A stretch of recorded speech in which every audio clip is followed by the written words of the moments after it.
Welcome to the Unstoppable Podcast, and today we have Richard that is joining us from United States. So Richard, tell us, what are the 5 steps to make your first million? Welcome to Unstoppable Podcast with Harry Sardinas, inspiring conversations with influential millionaires, investors, thought leaders, entrepreneurs who are making a massive difference with their innovative products and services, and sharing the challenges and wisdom of how they sold their first million. The first million, the 5 steps. Well, the first one is having a clear vision. In other words, if I can't envision it, if I can't picture it, if I can't taste it, if I can't feel it, my mind will not let me go there. And what's interesting is that we have objections to success. Now, you're not going to believe me. Your listeners aren't going to believe me. But I would say about 2/3 of the entrepreneurs I work with, they have some internal struggles. They have belief systems. They have a mindset. They have something their parents did. And as a result, as they get close to success, something happens. So let me tell you a story. One of my clients came to me, and he was in the middle of negotiations to sell his company. And he was just arguing over little nitty things, just small things. And it was putting a monkey wrench in the negotiations. So let me give you some backstory. This man knew exactly what he wanted to do. He started a heating and air conditioning company, HVAC, we call it in the United States. And he knew exactly what this national company needed in order to buy his company. So he built his company in mind to sell it with all of the pieces in place. He worked 7 days a week, 12 hours a day, sacrificed everything to build this business in the big Midwest city. And sure enough, he got the attention of the major company, and they were off negotiating the sale of his business. So what was going on? Why was he putting sand in the gears of the sale? Well, it turns out that if he sold the company, a part of him, a voice said, "And who are you then? What are you going to do?" Mm-hmm. A part of him said, a voice from his mom who said, "Rich people are terrible. Money is the root of evil." All his friends were middle class, coming from the trades industry. What would happen to all his friends if he became wealthy? You know, they're talking about $30 million US. So all these internal conflicts, who would he be with just this money and nothing to do after all this work? So what we did is we created a vision for the future. Okay, let's step into this world. All of a sudden, you're wealthy, and you have a blank screen in front of you. And so we created several visions for him that he got really excited about, and he completed the negotiations. I have my own story about how I was sabotaging myself when I was building in the financial industry and building a trading firm. But, so then, Richard, the step number 1, we're going to go for the 5 steps how to make the first million, okay. And after we're going to expand on them. So your opinion, the step number 1, what is it? Okay, let's look at awareness. Awareness of our internal state. So I have what's the golden keys. There's 3 steps to the golden keys, not 5, but 3. But then we can look beyond that. The first step is awareness. So in fact, let's do this right now. You can do this with me, Gary. Absolutely. I'm going to be aware of first my physiology. I notice I'm excited talking to you. My voice is a little tight. Oh, my shoulder's a little tight. Oh, that feels better. Oh, so first is awareness of our physiology and our emotions. How are my emotions right now? Oh, I'm really excited about this conversation, talking to your listeners. My emotions are on the positive side. A little excited, so I'm going to take a moment to calm them. So now, what are the quality of my thoughts?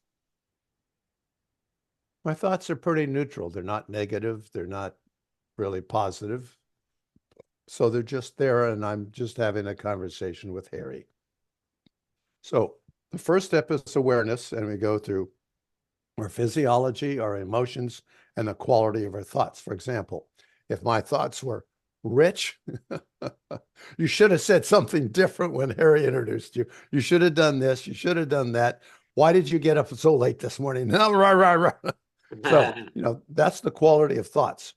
On the other hand, I have thoughts of gratitude, thankful for the life I've lived, for my family. That's a very different quality of thoughts. So the golden keys are awareness. Next one is acceptance. So what we do is, if I judge myself, let's say I discover I'm a little tight talking to you, or I'm a little nervous, my brow is, like this, go like this. Rich, stop it. Stop it. Well, the golden key is acceptance. So, I accept what I discover in my physiology, my emotions, and thoughts. Now, once I do that acceptance, then I can say, okay, what do I want now? I want to have a relaxed, wonderful conversation with Harry.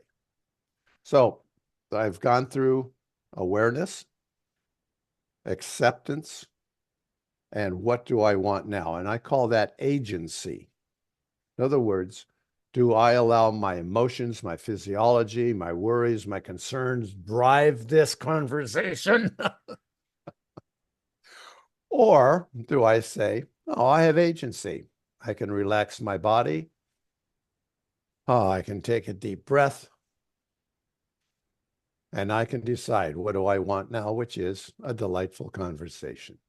So those are the first steps we do. And the important one there is acceptance, self-acceptance. Love it. Love it, Richard. And the reason for that is because I think that in order for us to take the right decision, we need to be at peace with ourselves. This is when the right decision, the road of the good decisions. And I remember back on the day running my businesses, that at some point I wanted to grow so fast, and that just for the sake of growth, I did very bad deals, and because of that, I end up working more. I'm making I've had my same share money. of bad ideas. I'm making the same money. Yep. Just because you are in this state of mind that you're desperate, that you're not calm, that you're not thinking, you're not aligned. Yes, can you share? Yes, you've brought up something that's really important about your state of mind. For example, a number of my clients are, because I come from the financial background, are hedge fund managers and active traders. And if they say, I want to grow fast, I want to make a lot of money, and their dream for the future is being wealthy, trading, managing money, and they have this wonderful dream that fills a really special place in their heart, fills a hole in their heart, then every time they make a good decision, they make money, boy, my dream is closer. Every time they lose them, oh my God, my dream is farther away. I blew it. I'm a terrible person. So if we look at money and that's attached to a dream that fills something really needy inside of us, that means the pressure is on. And what you just said, you worked harder for the same amount of money because you're just spinning. So what I do is I talk about delivering value. There's an economist in the United States. I just dropped his name. It'll come to me. And this was 20 years ago, listening to the radio. He was being interviewed. And he said, money is a certificate of appreciation. What? Certificate of appreciation. So, Harry, I love it. if I agree 100%. Yeah, if I do a service for you and you pay me for that service, It's because with you claim certificates of appreciation. And vice versa. I give you certificates of appreciation for a service that you do for me. So here's the part that's going to blow open heads of your listeners. You ready for it? Yes. The more value you deliver to others, the more certificates of appreciation you gather, and the better you have done for the world. Absolutely. So money, rather than being the root of evil, is a measure of value you've delivered to others. Now, there's thieves and there's Ponzi schemes and con artists, and we know that. But my guess is because your listeners are here and listening to you, they have good hearts. And if they have good hearts, they understand that they can deliver value. So one of the conflicts many of my clients have is still wealth is bad, or wealthy people are bad, or I came from a lower middle class or a middle class family. Oh, if I step into wealth, they're going to judge me. So we have all these conflicts about wealth. But once you reframe it and you say, these are certificates of appreciation, and then some lower class person comes to you, a friend or a cousin or something, and criticizes you for wealth, you say, how much value have you delivered to the world? Harsh, maybe. You wouldn't do that. Mm-hmm. But that reframing really helps, because now I am out not just to grow my business, just to grow my business and make money, because I'm going to grow my business. I'm going to work harder. How can I deliver more value and get certificates of appreciation? Richard, that's fantastic. I love this concept, because at the end of the day, if you're a good person, right? Mm-hmm. And you have a lot of money, you're going to be able to do a lot of good things.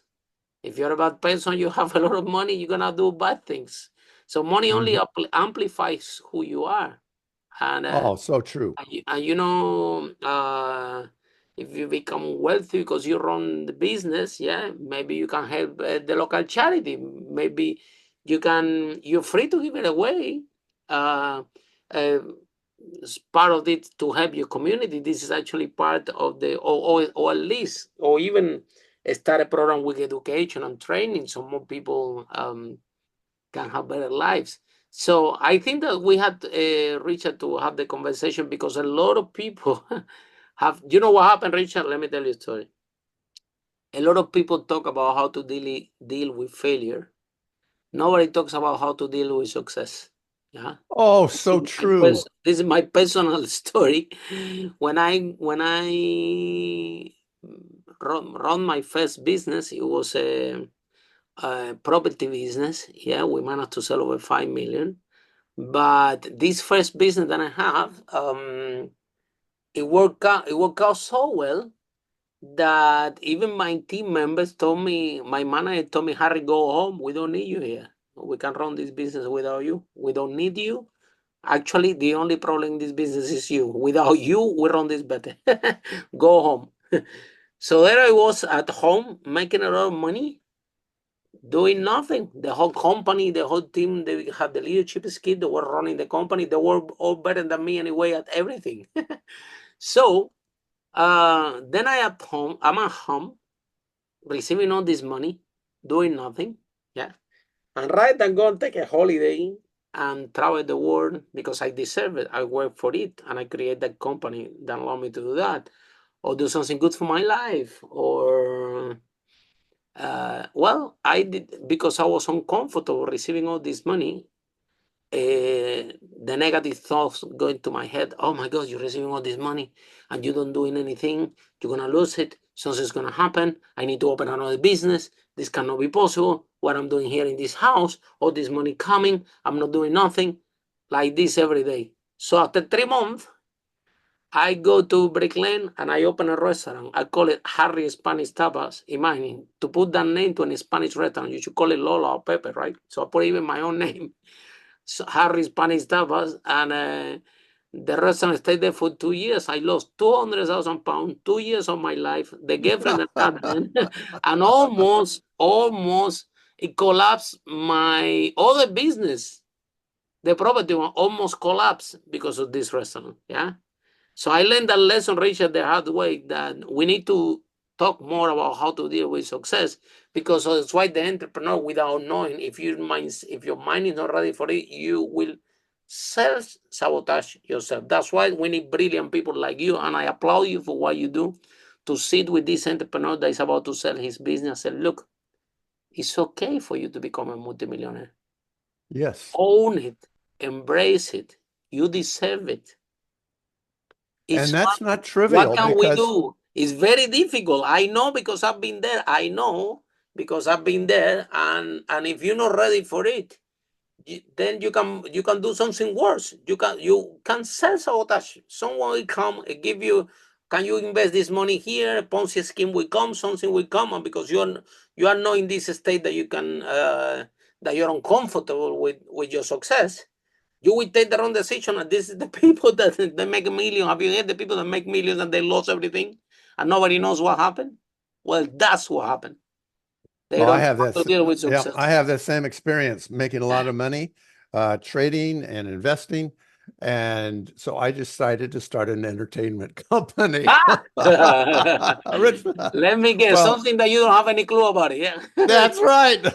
Welcome to the club, my friend. Yeah, it's like successful people, sometimes it goes to their head, and I will raise my hand here, unfortunately, and think, okay, I can do about anything. So that was, a tough lesson for me. But preparing for success, as you know, even in Britain and the US, lottery winners who've made, get millions, about half of them come back to their original net worth. Yeah. In the United States, we have football, and I don't mean soccer, I mean, American football. Yeah. That many of those players make tens of millions of dollars in professional football and then don't have enough money to retire. So if we look at a triangle, and at the bottom of the triangle is our identity, and we move up into our belief system, into our behaviors, our skills, and our knowledge. What do we need in all of that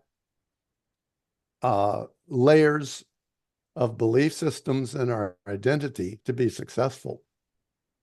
And in my coaching, I've had people who come and say, if there's a belief way down deep that says, I don't deserve this. Or there's a belief that if I do this, like, for example, I had one of my traders in my company, he would make so much and give it back, make so much and give it back. And he came from poverty in the southern part of the United States. His family was all dirt poor. And a voice in it says, if you make money, you're going to lose your family. And family was really important to him. So, that belief system, and once we did some hypnotherapy, he got through it, boom, and he realized that he could both be successful and maintain his family. 100%. But you have to bring that up to the surface, because if we have these internal deep conflicts, these beliefs, these little voices that are, just niggling at us, then what happens is most of the traders that come to me, or they make money, and then boom, in 2 or 3 days, they give it back. And so what happens up here, what happens at that critical point is often foundational to their identities and their belief systems. Yeah, basically, Richard, is self-sabotage, because the only one, the success is tough. It seems easy. Yeah.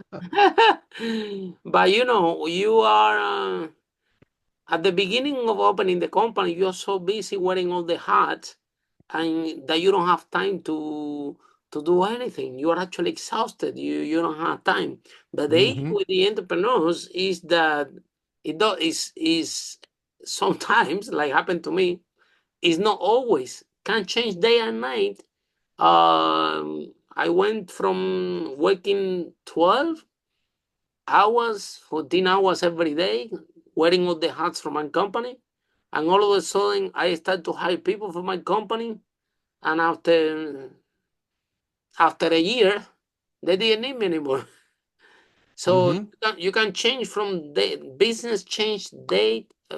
Your situation can change so rapidly from day and night to the point that 1 year or 2 years you're wearing all the hats and you're exhausted and you cannot even almost function because every day you have to deal with everything. But after a year, you can be in the situation that you're sitting at home and your company is running autopilot and all you're doing is collecting the profit of that. And that change, if you're not mentally prepared for it, my own experience, the entrepreneurs will find a way to sabotage themselves. They even come back to the company. They will come back to the company even if they're not needed. And then now you have these entrepreneurs that they are narcissists and egocentric and authoritarians. Yeah. Yeah. Without which is not the point that you do a company anyway. Or then the entrepreneur will feel so comfortable that we say, okay, let me open another business because I don't know how to do anything else. But the reason with business and to opening with another business is exactly what happened to me.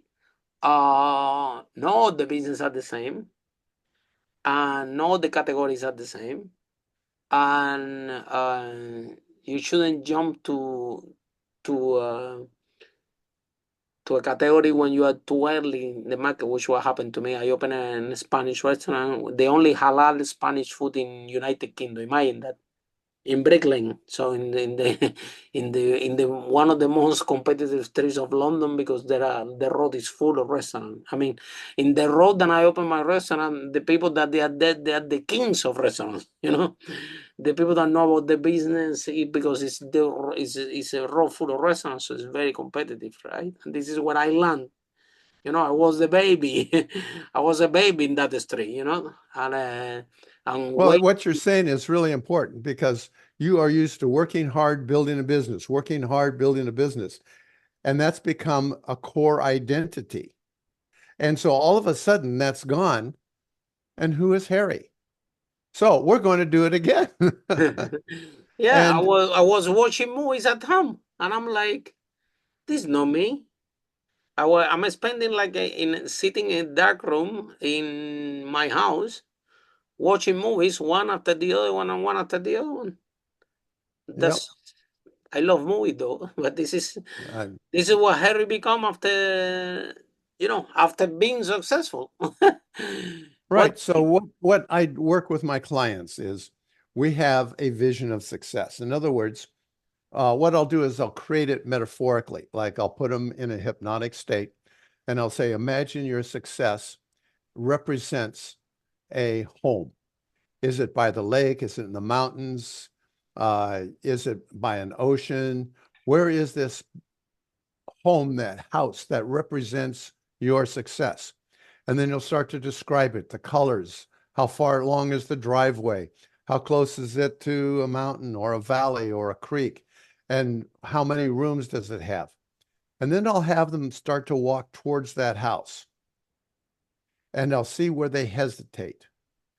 Stepping into that house, what is it like? So for example, as they get to the porch, I'll ask them to turn around. And everyone they've known in their life is at the driveway looking at them.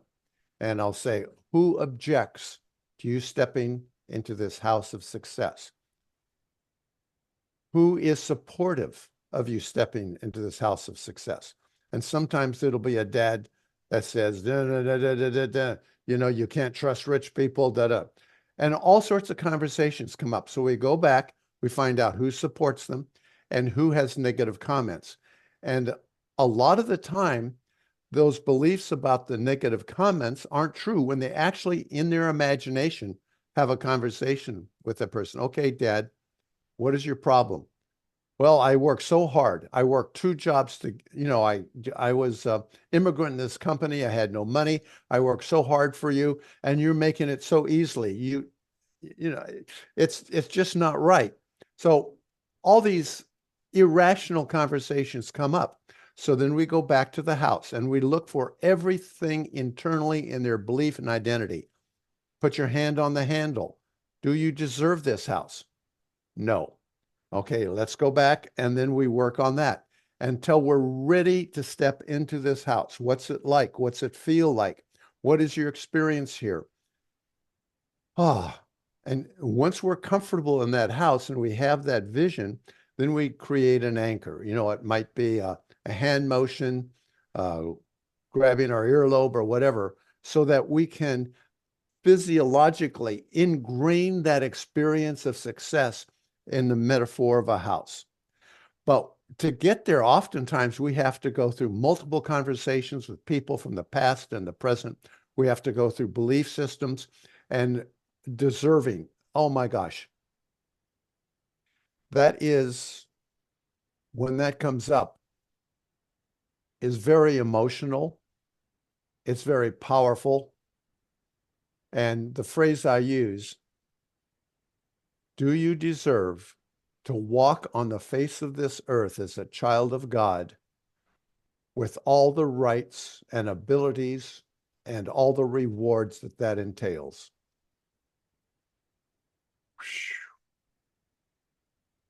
And the answer a lot of the times is, oh, I don't think so. I don't feel it. So then we work on that, because once you get that foundation and you're able to visualize that success, then you can step into it. But if you have all these conflicting beliefs and the identity that doesn't deserve it, then you start working so hard and you do what you did and what I did. We sabotage it. 100% you sabotage it. And but I think, Richard, that if this thing didn't happen to us, you won't be able to help all the people that you're helping now, right? Because the people, only people can teach and help people that think experiences that they have. And I think, Richard, that one of the purpose of this channel that we talk a lot is because we believe that entrepreneurs should be happy, should be wealthy, and they should be healthy. Yeah. And part of this happiness, yeah, it comes from, when you started a business and nobody knows you and you want to sell your product, and then the client doesn't want to pay you so much money because nobody knows you, and then maybe you have the supplier and the supplier want to charge you a lot of money because no one knows you, and then regulations, accountant, things that then you as an entrepreneur, you start to accumulate this negative emotion, this negative baggage, yeah? And you start to work on this, right? And what happens is all this negative emotion that are stored in your unconscious mind, somehow that the entrepreneur don't manage to release them and to be at peace with themselves, even when they are successful, those negative emotions are there. That could be a sign of self-sabotage, which is, I think, what happened to me. I have so much stress, so much stress accumulated, so much negative emotion baggage for the few years that took me to build the company until it runs on autopilot. Then I'm in my house, but I'm not here. These negative emotions are there. I haven't worked on them. I haven't found a way to release them. I haven't found a way to be at peace. I'm still angry for no reason. I'm sitting at home making money, doing nothing, and I'm still angry. I still have, because that process took a hit in my body, took a hit in my health, because in the way that I was building my business, because I didn't have time. I remember I ordered the food late in the evening, so I won't eat in the whole day. And then at 10 o'clock, when I couldn't even function, I was so tired, then I would call a restaurant and order a big meal and eat. as much as I can and then fall asleep. That was Yep. how. So my health took a hit on that. I was I'm still a little bit chubby, so imagine back then, having this eating in this pattern for years. So then I was the business is running, but now I'm overweight. I have all this negative baggage, and the whole point of the story, Richard, is entrepreneurs, we do have to work on ourselves, because building a business. Okay, Harry, can I interrupt you for a Go minute? go for it. Good. You said we have to work on ourselves, and you also said we should, and I forget what the should was. So I invite you to shift the language. Rather than we have to work on ourselves, try this. It feels so good when I change my behaviors to love myself, take care of my body, and whatever. So when we set up what we should do, it sets up an internal struggle. Resistance, yeah. So, yeah. So what I invite my clients to do is not what they should do, but I invite them to rephrase it as an invitation to something that feels so good. Behavioral change only happens in the moment when we are stepping into something that feels better. So our goal is to set it up a mindset that is a constant invitation to step in something better. So even something that's difficult, if I can go, doing this difficult thing, it gives me such satisfaction and it feels so much better, rather than, Rich, you should do this, you should do that. So for this conversation, just try as an experiment, creating an invitation for yourself. 100%. I agree with you, and you are on point there. We have to be careful. Okay, stop, Yeah. Harry. We have to be. We So it feels so much better when we try that. Okay, it feels so much better when we change the language, how we behave. Yep. It feels excellent. That's very powerful. I love it. Yeah. When we move from shoulds, haves to, musts into an invitation to something that feels better. It shifts our entire internal state. And the language, because language is extremely important in a way, in order to achieve the outcome that they want to that we deserve. The whole point is, Richard, again, entrepreneurs, we have an invitation, learning from you, we have an invitation for all the entrepreneurs listening this podcast. We invite them to be healthy, healthy, and happy. Excellent.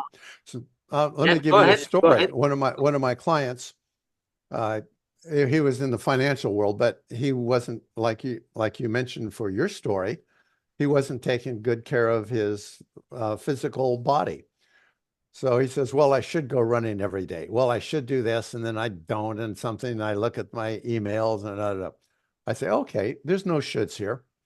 I'm inviting you to take your running shoes and just put them beside the desk. Can you do that? Oh, I guess so. Now, don't go running. I invite you just to take your shoes and, okay. So we do that for a week. And then, okay, can you put your running shoes on? But do not go running. There's no shoulds here. How would it feel just to put your running shoes on? Oh, that'd feel okay. So then incrementally, okay, you go to the front door, you don't go out with your shoes on. And then you open the door and you go to the end of the driveway. How does that feel every time you do that? Oh my God, it feels really good. Just putting on my shoes in the morning and not knowing I don't have to run, there's no shoulds or whatever. That feels real good. Well, how does it feel to go to the front door with your shoes on? It feels so good because I'm changing my behaviors. I feel more as an agent. I'm more authentic. I'm taking care of myself. And pretty soon he was running every day. But the secret for him was moving from, I should run every morning, to, this feels so much better to be an agent, to be in control of my life. So we're stepping into a new behavioral experience that always feels better. Richard, so tell me about your book. Tell me about your book. What are the three lessons of your book? Yes. What it's about? Show it to us. Where can we buy it? Yeah, it's available on all booksellers, Amazon. I don't know. I love the cover, by the way. Very good. Okay. Yes. And why I wrote that was that I see, and I assume there's cultural similarities in Great Britain, is that there is what's the philosophers call a postmodernist view. And in this postmodernist view, everything is created. The reality, we can create our reality. We can create gender, fairness. We can create all this wonderful, brave new world. But it came with an anti-wealth, anti-success point of view. Like, we all need to be very similar, and if there's gaps and differences, we need to change that through taxation or regulation or whatever. And so what I saw in the educational system in the US was our kids are being taught to look at the world and their responsibility to make everyone else feel good and to be fair and to be just. So the problem with this is that it sets up an internal stress around, oh, I want to be successful, but I can't have money. I shouldn't do this. There's wealthy people who are bad. We need to control them. We need more government assistance for the poor and everything. So every time I go to be successful, it contradicts all the belief systems. So this book takes a journalist, his name is Joe, and he meets the character Money. So we literally create Money as a kind of a imaginary character, and they have a whole number of conversations. And the conversations start with Joe as being a very leftist, woke journalist and talking to Money, and eventually coming to the place where he is okay with delivering values, certificates of appreciation, and getting them. And he ends up starting a school in the inner city, making a difference for kids. But he had to move from a belief system and an identity that prevented him from doing that to one that was enthusiastic about success. So this is in response to a cultural, internal set of conflicts that we're teaching our kids, that we want you to be enthusiastic about success and collecting certificates of appreciation. 100%. And then, Richard, tell us why you decide to become an entrepreneur.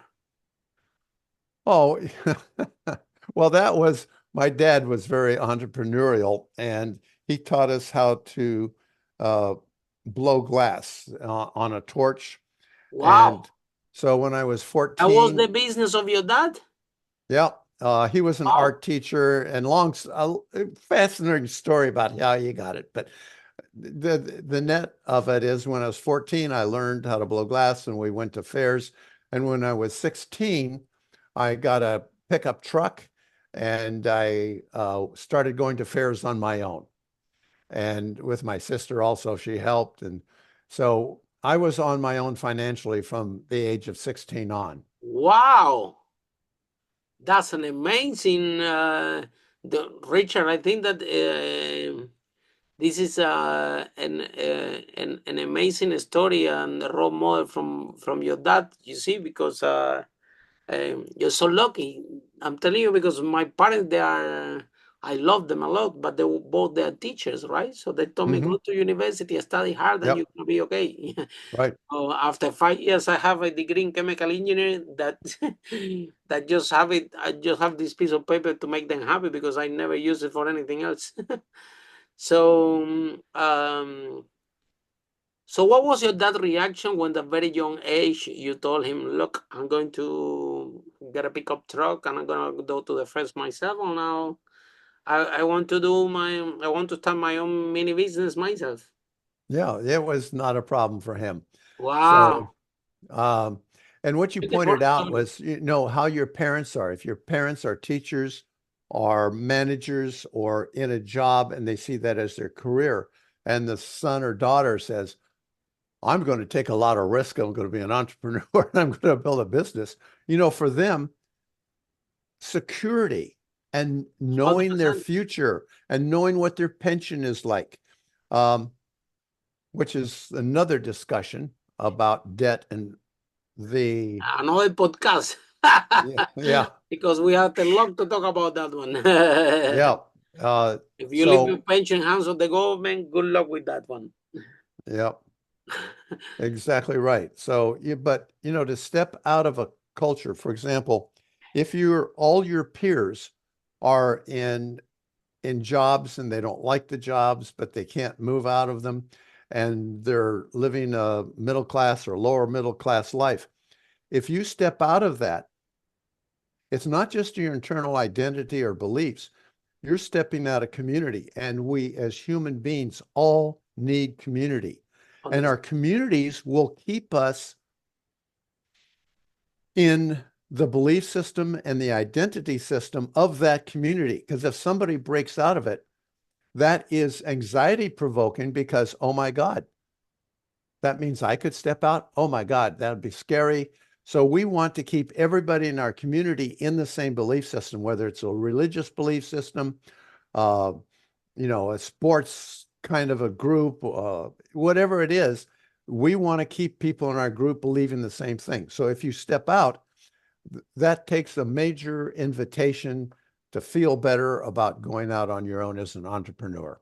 Yeah, tell me about it. When I started my first business, then I'm going out with my friends, and everybody's talking, and then I'm talking about my business, and nobody cares. Yep. Nobody cares. Nobody understands. Nobody's interested, and suddenly I realized that, wow, I need a new group of friends. I'm becoming boring for this group of friends that I have now, because I don't have a job. I don't have a boss to make a joke at. I don't have any. So that left me a little bit alone. But today, every single person that I know, they're all entrepreneurs. Yep. Yeah. You're Even in this talking about podcast, we have interviewed over 500 multimillionaires in this very same podcast. So the thing is that what you said, Richard, is very true. We need community. Yes. Entrepreneurs, when you start this journey, right? Like, for example, you will follow the blueprint from your dad, and you went and start to do the business. But now start your own journey, that you need to start to, in that process, eventually you need to start to find your group of friends, your community, and at the beginning it's very lonely journey, especially if you're starting very young, like you, or like me, that we didn't have any experience. I'm coming from the mindset that if you work hard, uh, everything's gonna be okay. And in a job, yeah, you will escape the corporate ladder, but that was never my case. Yeah. So, Richard, now let's talk about what was the biggest setback that you have in business as an entrepreneur, and how you overcome that setback. Well, as I mentioned, I went into the entertainment business. Ah, I built a theater with like you an built a IMAX, theater. like an IMAX type theater, Wow, with my goodness, it's a huge with a project. motion platform that moved with the screen. Oh my God, that sounds expensive. Yeah, yes. And oh God. and so it all went.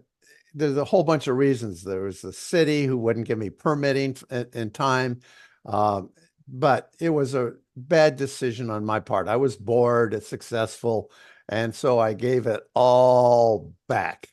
And then when I went back to trading on the floor of the Pacific Exchange, where I'd made all my money, I had like 25,000 in my account, which for traders on the floor, that's almost nothing. And I was trading the stock Micron, and they were coming in and just selling option premium, just selling. So if you were in the pit, you just ended up buying, and all of a sudden my equity was down to like $10,000. And Wow. normally what happens is the firm that guarantees your trades, they come in and tap you on the shoulder and say, Rich, you're out. But God bless Doug Higman, who had faith in me. He didn't tap me on the shoulder. The market turned around, and I ended up making a lot of money that year and was off and running again and started to build a trading firm. But Wow. I came that close. I mean, had the same option premiums continued, yep, boom. I don't know what would have happened, but You will be back. You will be okay. You will make it back again somehow. somehow, yes. We always do. We just have to be patient, and that's the thing with the entrepreneurs, Richard. That we always come back in a different form, in a more sophisticated and elaborated form. But we always come back because this is what we do. Yeah, I live in the middle of Silicon Valley. Wow. And here, when you blow up a company, that doesn't necessarily count against you.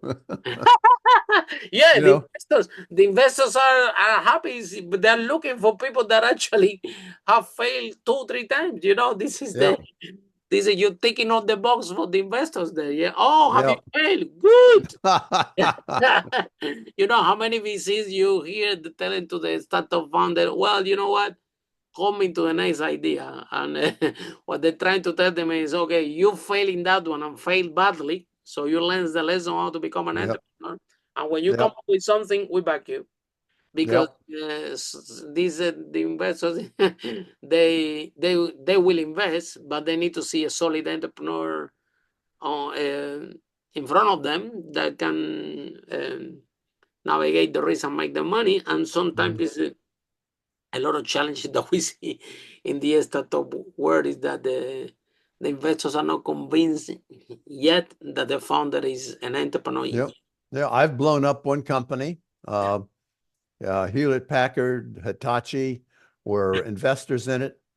And the dot-com crash in 2000, my company blew up. So, it's what you bring up about failure is in that moment, it's really tough. But again, what you just said about, okay, I've got experience, I've learned. And the important thing is going back to the original conversation we started with is awareness. How am I feeling? My physiology, my emotions, my thoughts. Non-judgmentalness. Can I accept what I discover? Can I realize that, what I did or what happened is a learning experience? And what do I learn from that? And how do I go forward? But that process, I can say it kind of glibly and say, okay, here's what you do.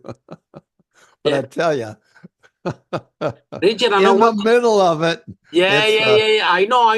It's tough. Look, I cried in my life only a few times, honestly. But the day that I closed this restaurant, I did cry deeply. I spent 2 years trying to make these things work. I tried everything. I didn't want to leave my staff down, the people that were working for me. I didn't want to let down the people that trusted me in this restaurant. I didn't want to let down the people on the street either, because at the beginning they were all selling curry food, spicy food, and I'm coming there with the halal Spanish tapa, which is plain. And at the beginning they see me like someone strange in the street, what I'm doing there. But eventually, after a year and a half, the community embraced my restaurant, and we all become friends. And now I don't want to let down the street. I don't want to let down the organization, the council, and because I was offering healthy food for the community. The institution, they were very happy. They were doing even a TV interview for the newspaper. about the rest and everything. So, but it was way too early, and I didn't have the funds to continue. And the place was really big. Didn't have the funds. Didn't have the knowledge back then. However, Richard, when it happened, and you lost 2 years of work and 2 years without seeing your family, and you lost a lot of capital, and then why not? The girlfriend that you have back on the day left you, so you clearly you're a loser, and all this happened. You had we invite all the entrepreneurs to have a moment of strength, because dark thoughts can come to your head, and some people decide to jump out of the building, which is something crazy. But we hear the news. Yeah, we hear the news that someone make a wrong decision in business, make a big failure, and that's it. And they some people even attend against their life, which is something that. So what's the message, Richard, for the entrepreneurs that can be in this, that at some point of the life, I guarantee you, you will be in that situation when things are not working, when money is tight, when you have your emotional attached to the project, the business, to your clients, or whatever, and you have to let go, because otherwise it's keep going worse and worse. You have to let go, and Yeah, much like look after like your you. life, and don't never attend to your life.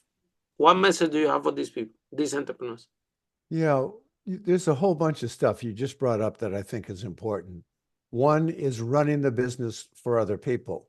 And I've done that, hanging on for the clients, for this, for that.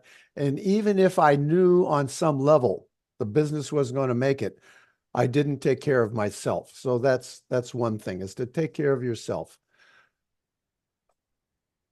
The other thing is, with awareness, going through this, that's helpful. And that brief story, I had some computer problems some time back, was really frustrated. And a computer guy came out and he looked and said, wow, this is fascinating. I've never seen a problem like this before. Huh. Wow. So if we can bring that attitude, even when things are going bad, we can say, this is really fascinating. Well, look what I did. I made this decision and I realized I was being greedy, or I wanted to try something harder, or I was sabotaging myself. Isn't that fascinating? Huh. So if we bring that kind of attitude, we're going to be creative, as versus if we're all upset and angry and stressful, we're not going to be. And I'm a loser, and what people are going to think about me, and you go to that thought. Yes. This exactly right. Right? Exactly. Yeah. So Richard, if the entrepreneurs, if our audience are in love with our conversation, yeah, how they can find you, and how this process works? Can you share a little bit more of that, please? Sure. Conversations.money. So it's not .com, it's conversations.money, and that'll take you to my book and connection information. You can always email me, rich@mindmuscles.com. I'm always happy to respond. There are free blogs and videos on my site, conversations.money, and there's just a lot you can learn there for nothing.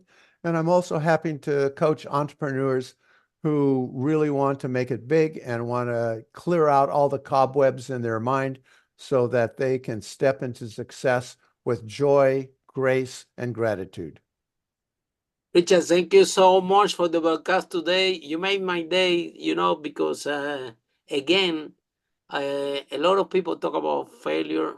Very few people talk about how to deal with success.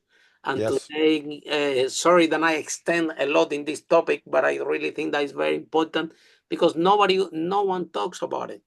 And And I'm also glad that you're out there helping people with that, helping people specifically with that, which is something that makes me really happy, because this problem is out there, more common than what everybody thinks.